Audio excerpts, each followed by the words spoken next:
Radhe Radhe friends, हमारे YouTube channel में आपका बहुत बहुत स्वागत है। हर साल भाद्र पक्ष मास में शुक्ल पक्ष की पंचमी तिथि पर ऋषि पंचमी का व्रत पड़ता है। हिंदू धर्म में इस व्रत का बहुत अधिक महत्व होता है।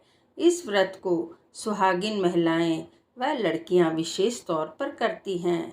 इस पावन दिन सप्त ऋषियों का पूजन किया जाता है।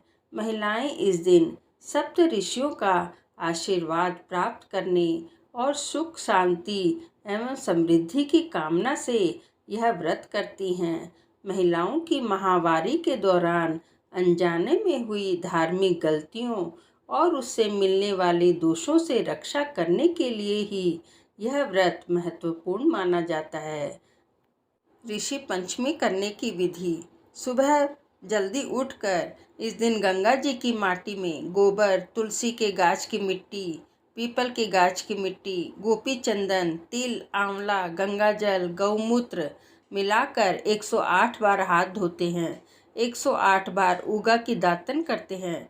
108 बार कुल्ला करते हैं। 108 पत्ता उगा का सिर पर रखकर 108 दफ़ा घंटी ढाल कर नहाते हैं।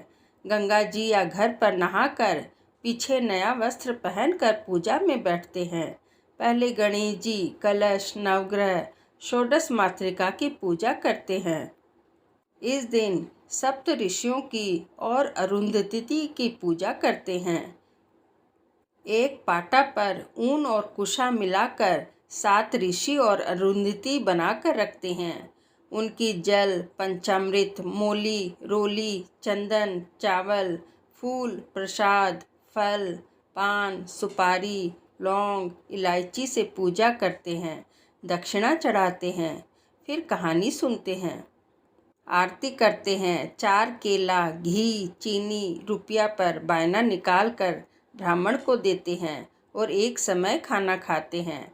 अनाज, नमक, चीनी, दूध, दही, हल से जुता हुआ चीज नहीं खाते हैं। खाली फल और मेवा ही खाते हैं।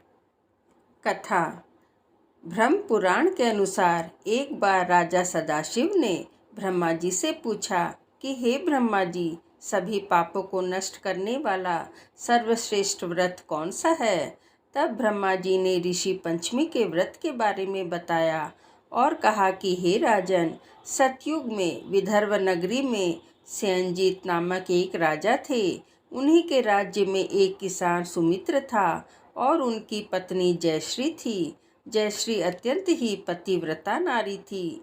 एक दिन जयश्री ने ऋषियों को भोजन के लिए आमंत्रित किया, लेकिन उसी दिन वह रजस्वला हो गई और उसने सोचा, अब क्या करूं?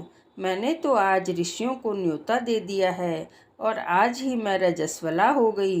वह परेशान होकर अपनी पड़ोसन के पास गई और उसकी पड़ोसन ने कहा कि तुम 7 बार नहाकर 7 बार वस्त्र बदल कर भोजन बना देना। तब जयश्री ने ऐसा ही किया। ऋषि जब घर आए तो जयश्री ने उन्हें भोजन परोसा तो ऋषियों ने अपनी दिव्य दृष्टि से देखा कि भोजन में तो कीड़े हैं। ऋषि समझ गए कि ये कीड़े किस कारण से भोजन में हैं। इस बात से क्रोधित होकर उन्होंने सुमित्र और उसकी पत्नी को श्राप दे दिया। श्राप के कारण सुमित्र ने अगले जन्म में बैल और उसकी पत्नी जयश्री ने कुतिया के रूप में जन्म लिया।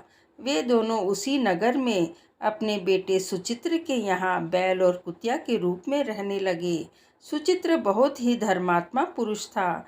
वह अपने अतिथियों का आदर सत्कार करता था। पिता के श्राद्ध के दिन सुचित्र ने ब्राह्मणों को भोजन के लिए बुलाया और नाना प्रकार के भोजन बनवाए।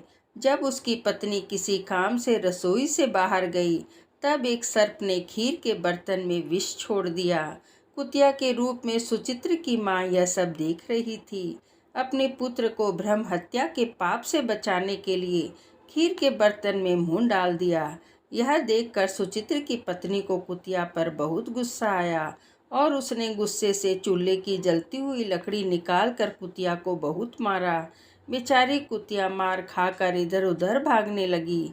रसोई में जो भी बचा कुचा खाना रहता था, सुचित्र की पत्नी वह सब कुतिया को डाल देती थी, लेकिन गुस्से के कारण उसने वह भी बाहर फिकवा दिया।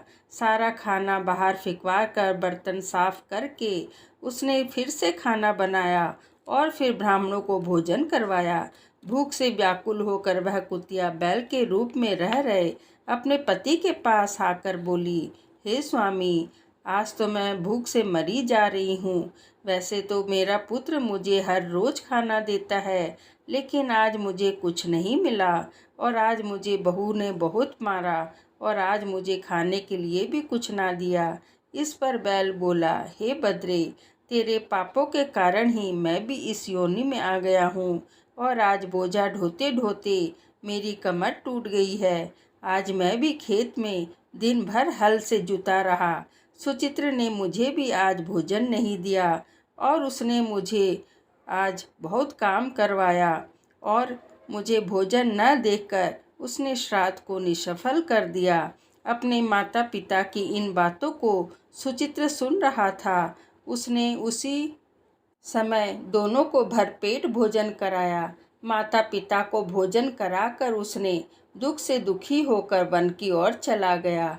वहाँ उसने ऋषियों से पूछा कि मेरे माता पिता किन कर्मों के कारण नीची योनियों को प्राप्त हुए हैं और उनकी मुक्ति का क्या कारण है। सप्त ऋषि बोले कि तुम्हारी माँ रजस्वला हुई, ऋषियों को खाना खिला दिया, इसी कारण उनके इस दोष के कारण उन्हें इस योनि में पशु योनि मिली। तुम अपनी पत्नी सहित ऋषि पंचमी का व्रत करो तथा उसका फल अपने माता पिता को अर्पण करो। भाद्रपद महीने की शुक्ल पंचमी को मुख शुद्ध करके मध्याह्न में नदी के पवित्र जल में स्नान करना और नए रेशमी कपड़े पहनकर अरुंधति सहित सप्त ऋषियों का पूजन करना। इतना सुनकर सुचित्र अपने घर लौट आया। अपनी पत्नी सहित विधि विधान से ऋषि पंचमी का पूजन तथा व्रत किया। फिर उसने और उसकी पत्नी ने ऋषि पंचमी का पुण्य अपने माता पिता को दे दिया। ऋषि पंचमी के पुण्यों से माता पिता पशु योनियों से मुक्त हो गए। इसलिए जो भी श्रद्धापूर्वक ऋषि पंचमी का व्रत करते हैं वे समस्त सांसारिक सुखों को भोग कर अंत में वैकुंठ लोक को जाते हैं। इस प्रकार ऋषि पंचमी की कथा पूर्ण हुई। कहने वाले, सुनने वाले और सुनाने वाले सभी की मनोकामनाओं को पूरा करना। यदि कोई गलती हो गई हो तो माफ़ करना। बोलो सप्त ऋषियों की जय। यदि आपको कहानी पसंद आई हो तो चैनल को सब्सक्राइब करें, लाइक करें और शेयर भी ज़रूर करें। धन्यवाद।